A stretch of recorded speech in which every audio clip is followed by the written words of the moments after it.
Hello everyone, this is me, Pinay Girl, and welcome back to my YouTube channel. And to this video guys, magluluto pala tayo ngayon ng pansit bihon dahil naisipan ko talaga ipagluto ang kaibigan ko. Naalala nyo last week, naglinis ako ng bahay sa client ko. So kaibigan ko na talaga siya noon pa. Every time talaga na magpalinis siya ng bahay, ako talaga ang tinatawagan niya. So nung time na yun, nag-usap kami na favorito niya talaga daw ang pansit bihon.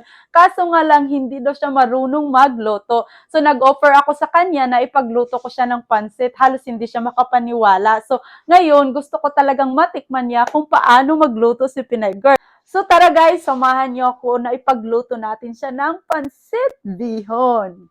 Ready na po ang ating mga ingredients para makapagluto na po tayo ng bihon. Meron din tayong hipon at saka karne at saka vegetable. Siyempre, hindi mawawala ang kanton dahil mas masarap po talaga kapag mix po sila. Kahapon pa lang talaga ay namili na po talaga ako para ready na po ako ngayon sa pagluluto.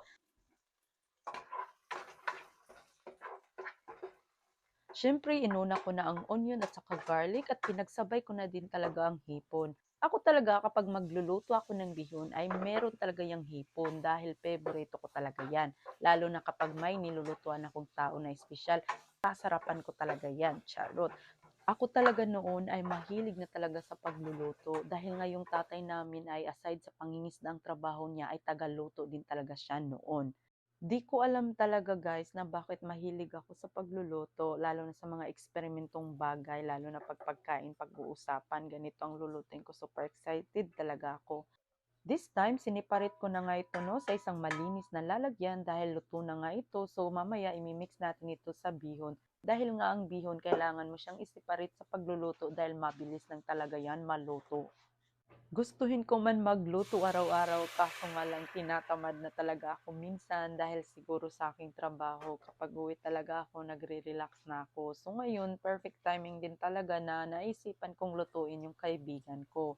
So para naman makatikim siya yung paboritong pansit ng mga Pinoy.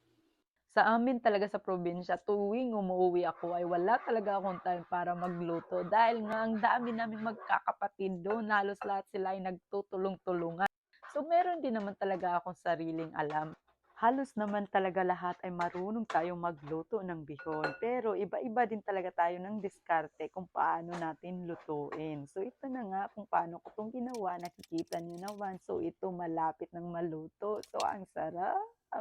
Perfect timing din talaga dahil nag-crave din si Pinay Girl nito. So guys, ito na nga.